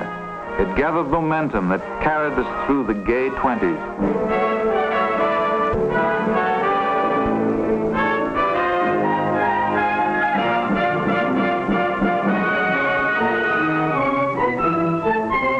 Even the grim depression of the 30s could not stop the powerful forces that had been set in motion.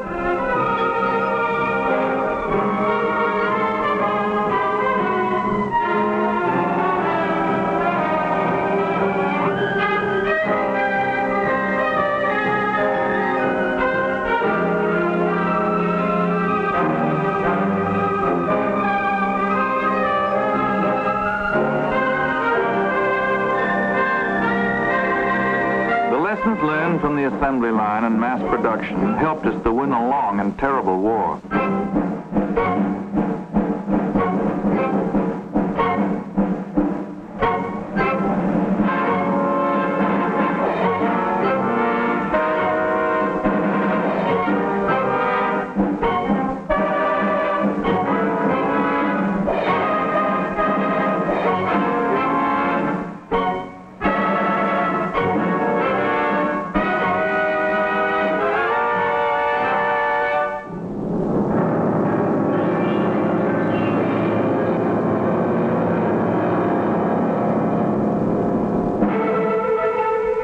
Nothing has been able to stop us. We have kept on working, kept on building. And today, this is how the American road looks.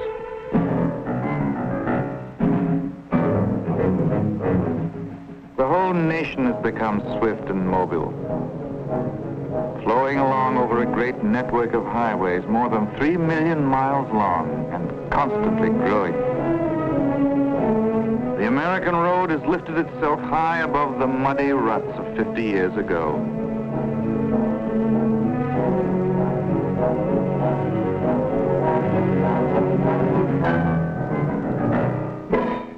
The road has bridged the gulf between city and country. Their ways of life have mingled, and both share the fruits of progress equally. Machines have taken the burden of work from the back of the farmer. No longer do the women on the farms grow old before their time. And the people of the cities have been able to move out into quiet communities full of sun and fresh air that seem almost like living in the country. The old country schoolhouse has vanished, and the energy of the children is no longer wasted in walking miles to get there.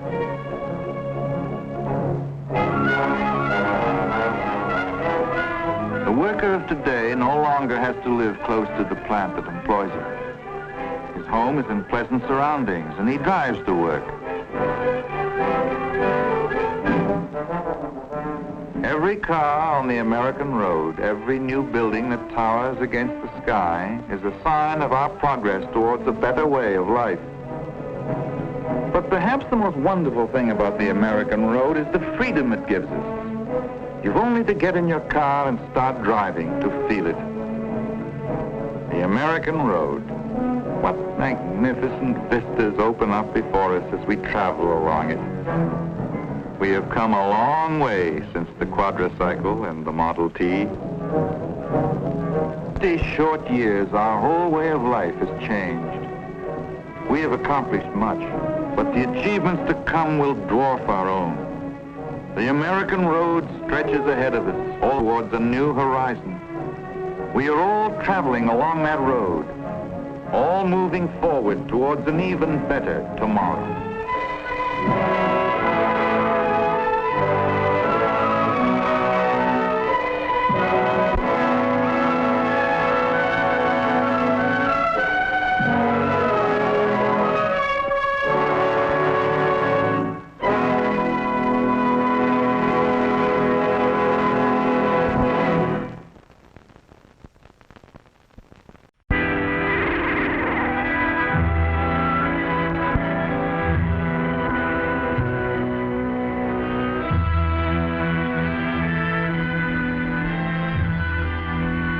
Harvest time.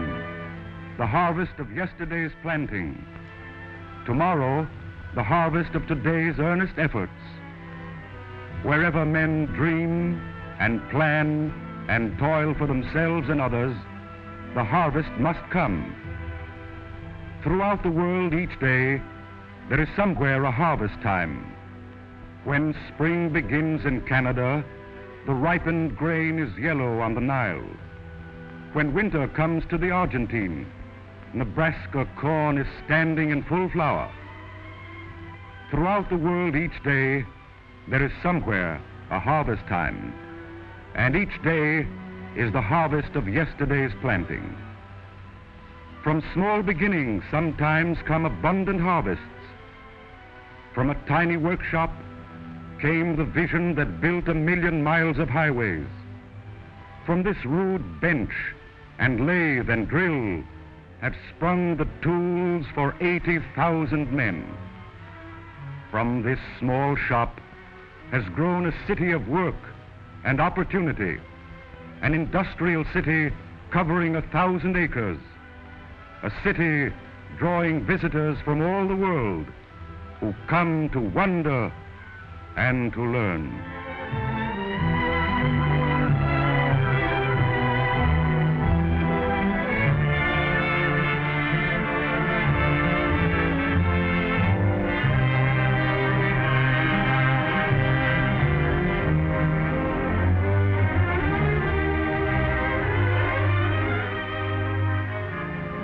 Each year, more than 1 million visitors come to Dearborn, Michigan.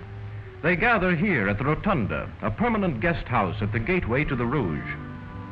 Here, before visiting the plant, are presented the latest tangible shapes into which the Ford idea has been molded.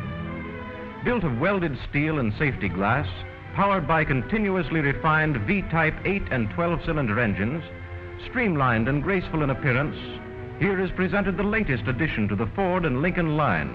A new car, a new name, a new value, the Mercury 8. These cars embody all the advanced performance, economy, and safety principles that have been learned by Ford engineers and production experts in more than 35 years of experience, constant research, and scientific pioneering. And so from all over the world and from over all America come visitors by the thousands daily. Some are everyday citizens as you and I. Some are industrialists, scientists, students, business leaders. Some are eminent engineers. Why does this one industrial city attract so many visitors? What have they to learn? What is there here that is unique in the entire automotive industry? What is there here that creates advantages for purchasers when automobile values are appraised and compared? What is there back of these products to plain an exceptional standard of quality for the price? Well, the answers to these questions will be given to you, because the answers are here at the Ford and Lincoln plants.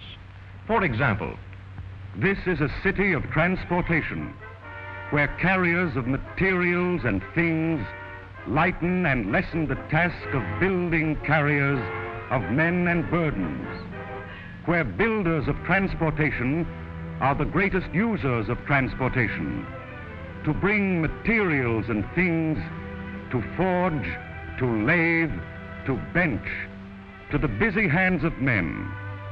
For the city of transportation is a complete city, a city founded upon an idea, a different idea, a city whose every source and resource bring here the means, find here the methods, join here the opportunities to work, to tend, to spin, to weave, to form and transform, so that from within this city of transportation, great values in transportation are made available to the world.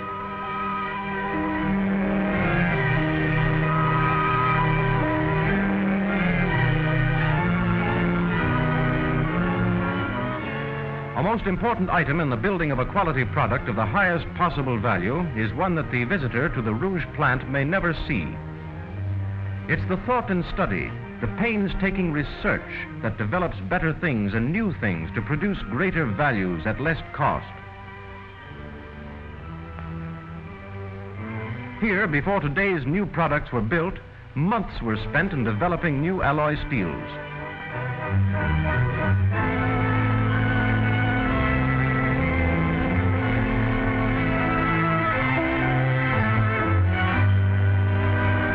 Intricate apparatus was designed and erected to detect sounds and vibrations, to record them and locate the cause and source of noise in a traveling car, and learn new ways to overcome it.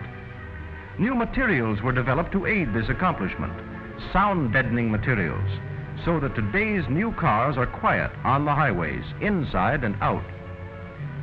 Thought and study and the same research efforts are bringing and ensuring continual advances in the precision manufacture of materials and parts, in the development of apparatus that will measure the dimensions of parts in 10,000ths of an inch and judge the smoothness of surface finishes in millionths of an inch, which has brought about the micro-mirror finishing of parts to retard wear and lengthen their span of life. In addition to mechanical and metallurgical research, thought and study in the field of chemistry have for years been devoted to the development of new uses for farm products. Until today, the American farmer helps to build motor cars, just as the motor car manufacturer helps to make farming more efficient and convenient. They help each other, and that helps the country. For example, for every million cars produced, there is an annual purchase of 3,200,000 pounds of wool, 1,500,000 square feet of leather, beeswax from millions of honeybees for electric embedding compounds, 69 million pounds of cotton, 500,000 bushels of corn, 2,400,000 pounds of linseed oil, 2,500,000 gallons of molasses, 2 million pounds of turpentine, and 69 million pounds of rubber for the 203 rubber parts in the modern automobile. These, together with other purchases from more than 7,000 suppliers, total hundreds of millions of dollars, spreading work and wealth into every state of the Union. And this vast purchasing is an established policy here for a sound economic reason. Industry must buy from others if it is to sell to others. For industry is a process of give and take. It is cooperation among many forces and many interests. And because industry must buy and must create jobs and wages if it hopes to sell, village industries have been fostered and aided in their development, so that in agricultural regions there will be useful work to do when harvests of the fields have been gathered. One of the most interesting of these harvests, because it shows the trend, is soybeans. For every million cars produced, 600,000 bushels are used annually for the manufacture of enamels and for plastics, electrical parts, and similar parts. But while scientists and engineers are important to the development and perfection of new ideas, new things in transportation, it is equally important that motor cars have a style and beauty that do more than please the eye, an appearance that expresses swift transportation with comfort and safety. And it is here that today's designs were developed. It is here that tomorrow's designs are being planned.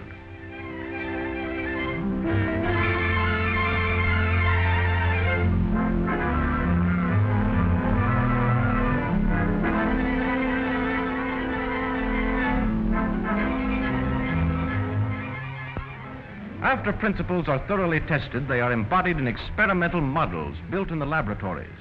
And the next step is the weather tunnel, the only full-size weather tunnel in the United States, where the world's worst weather in all conceivable combinations is created to order.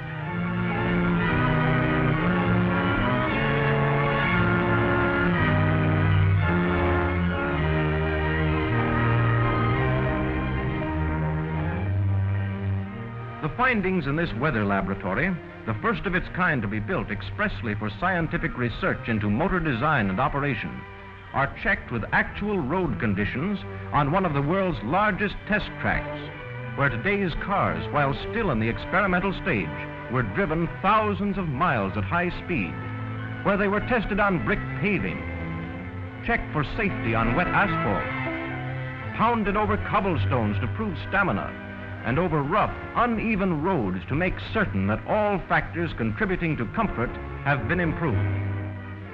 Here, too, the cars are checked and double-checked with sound recording, and proved in action to be quiet beyond all comparison.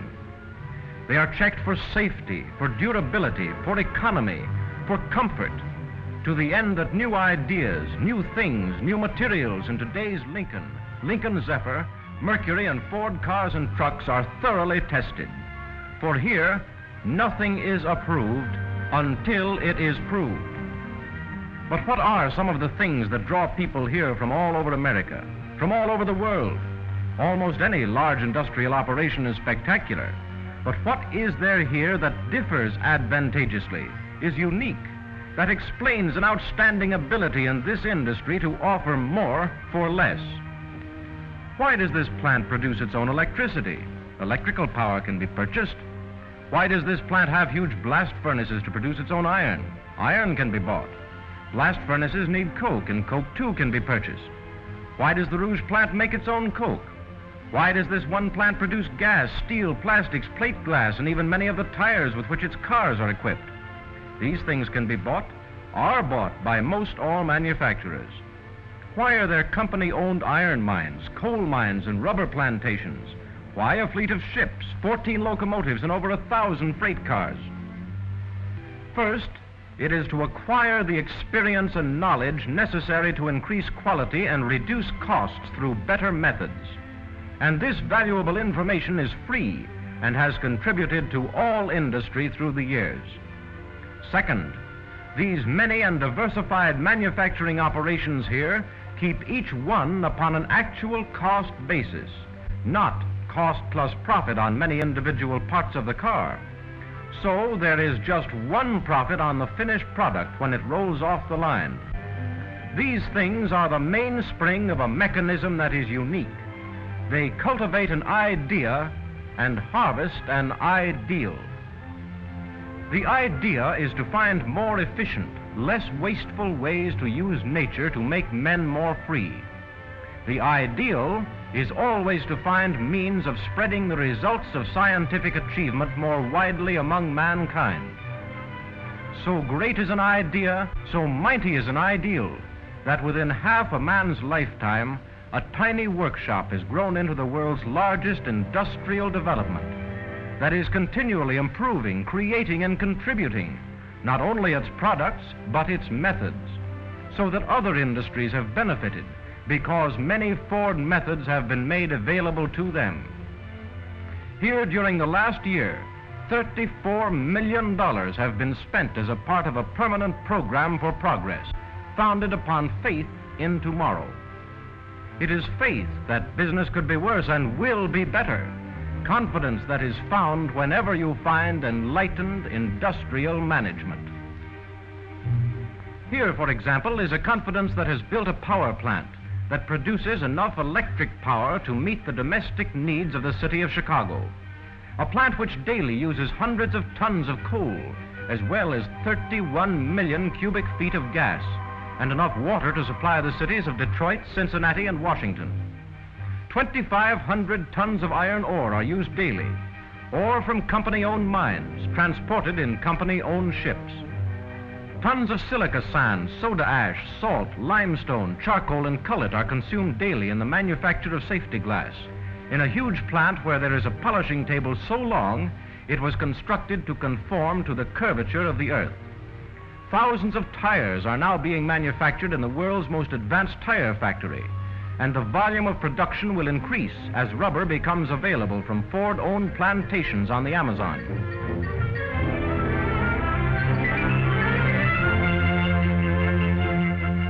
Every 24 hours, these batteries of coke ovens produce 3,475 tons of coke from coal, to be used mainly in the blast furnaces, in the melting of iron ore. But many other products are recovered or produced in this process, to be used or sold, and to save at every point of manufacture, so that these savings may serve to give more quality at less cost. For example, the thick, brown, gaseous smoke that used to overhang the old beehive-type coke ovens is here carried to a byproducts plant through overhead pipes, where a number of washing, condensing, and recovering operations produce from it 45,000 gallons of coal tar used throughout the plant as fuel. 100,000 pounds of ammonium sulfate, a fertilizer which Ford markets through its dealer organization, 11,850 gallons of light oil. And by mixing 25% refined light oil with 75% standard gasoline, 42,000 gallons of motor benzol are produced every 24 hours, which finds a ready sale in the gasoline filling stations throughout the Detroit area. From the coke ovens, the coke is carried by conveyors to the blast furnaces, where the idea of efficiency to cut waste begins with the recovery of the flue dust that is caught and sintered for melting. And here, during full production, no pigs of iron are cast only to be subsequently remelted. The iron in its molten state is transported directly to the world's largest foundry, where technical advances in the casting of metal are being made regularly, and where the V8 engine block is cast in one piece. Other ladles filled with molten iron from the blast furnaces go directly to the open hearth furnaces, where steels of many kinds are produced.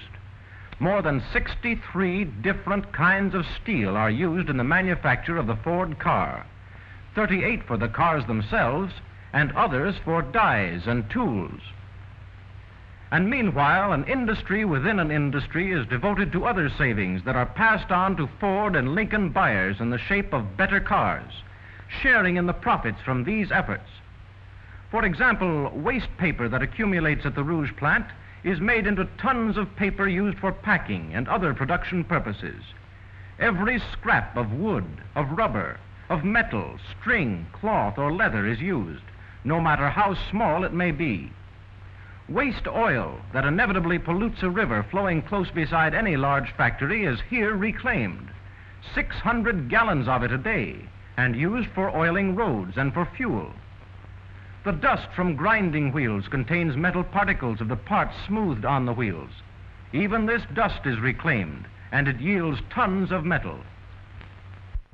Slag from the blast furnaces is granulated and piped to a separate plant where it is utilized in making Portland cement.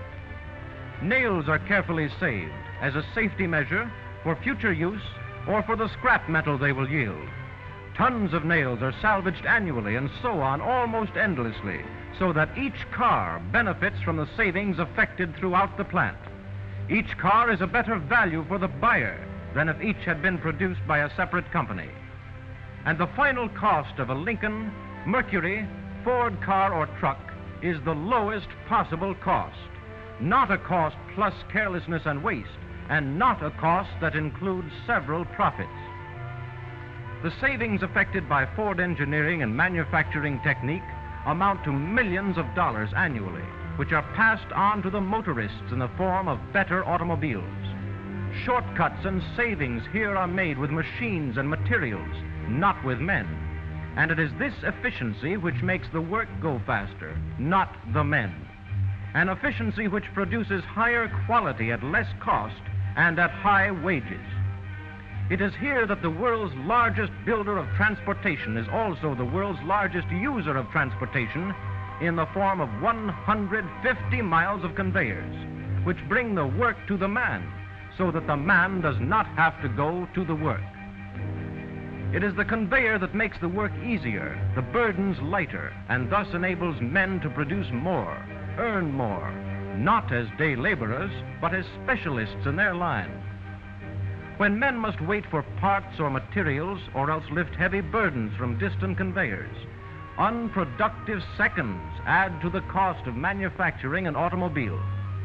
And so every job is engineered for them to conserve their strength, to ease their burdens, for it is by saving men that seconds are saved. And it is through the savings of seconds in one place that at another point on the line, minutes can be spent to ensure the highest possible quality in every part produced. Here, for example, in a lead-walled room, steel is examined for hidden flaws by powerful X-rays. Dozens of these plant laboratories dot the production line. In another room, engineers test Ford parts with twisting, jerking, pounding, bending, and squeezing machines. Springs are bent and flexed and deflected thousands of times. Pistons are crushed. terrific pressure is put against gear teeth. Plated parts are given soft baths for hundreds of hours to test resistance to corrosion. Paint, oil, rubber, and textiles must pass rigid examinations. All this is done close to actual production so that research and testing go hand in hand with manufacturing at every stage. Thus, minutes are spent because seconds are saved to the end that values can be multiplied.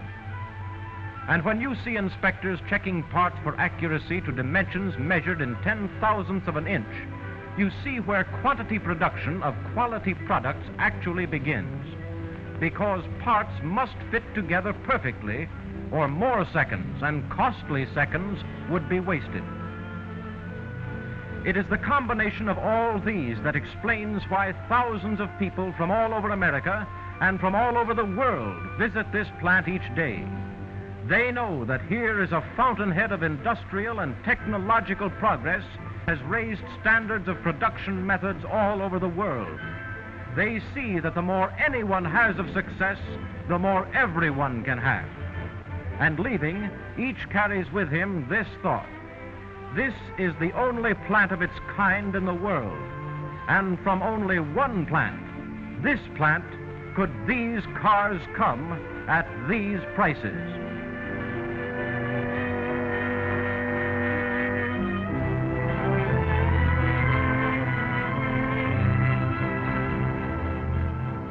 And so, this is the time of the harvest of the years. A harvest founded upon an idea from the mind of a man to whom it is always early morning in America.